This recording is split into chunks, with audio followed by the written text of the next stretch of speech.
Yes, good afternoon everyone. My name is Fulgens Leonard and today we are going to discuss about suctioning technique. Okay, what is suctioning?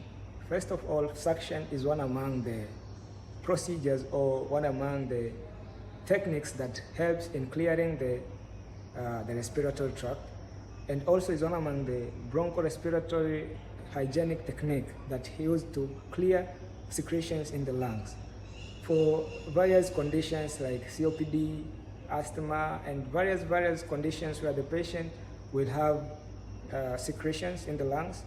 We are going to use various techniques to clear secretions, and one among these techniques is suctioning.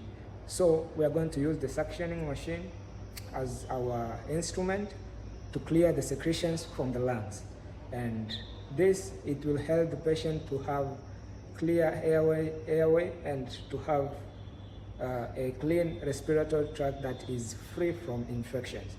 Yes, free from infections.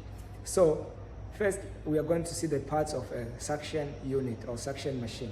A suction machine is comprised of a jar inside, which is used to collect the collected secretion after the suction procedure is done, and this secretion, after being collected in the jar, is being taken to the labs for either testing or sampling, and also for disposal. Also, we can collect it in the jar. Also, the suction machine has a suction tube, and that tube is used to transfer the suctions from the secretions from the respiratory tract outside to the jar. So that suction is connected in a connector.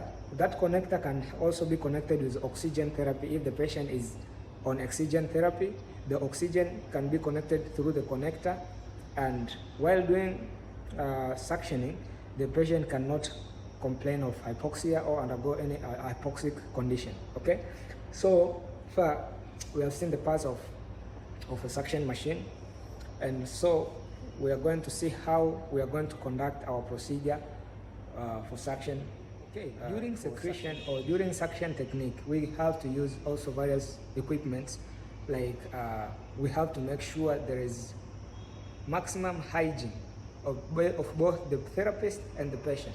So as the therapist, I have to wear protective gears like mask, the apron, the eye goggles, and also the face mask, as I said before.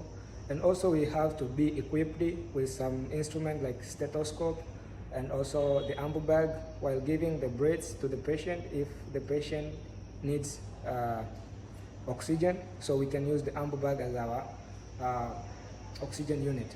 So this our suction unit is going to be connected to the respiratory tract in three major ways. There is nasopharyngeal route, and there is mouth route. Also there is a tracheostomy tube route. For those who have gone tracheostomy, you can insert the tube through here, so we can drain the secretion from here. So these are the three major routes we are going to use as therapists on a patient to perform our suction technique. Okay, here we are going to start our suctioning technique. So first of all, during doing suctioning, we have to monitor various vital signs of the patient. Various vital signs like heart rate, pulse rate, that's heart rate, temperature, SpO2, oxygen saturation, and also we have to monitor the hemodynamic of the patient, cough effort of the patient, and the sputum color as well, the amount of sputum produced by the patient.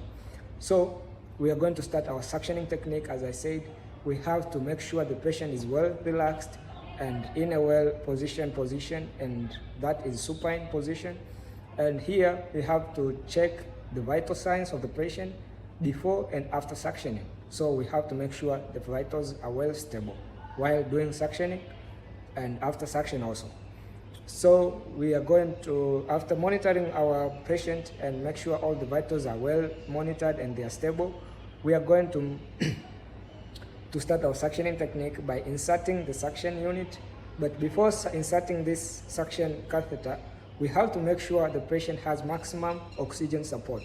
That is, we are going to give 100% oxygen to the patient until to the alveoli level.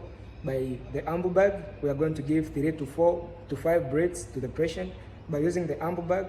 So here we are going to make sure the patient has maximum oxygen to the alveoli level, because while we are going to do suctioning, we'll insert a negative pressure which will suck the secretion, as also it's going to suck the oxygen. So if oxygen is in low percentage, we can cause hypoxia to the patient.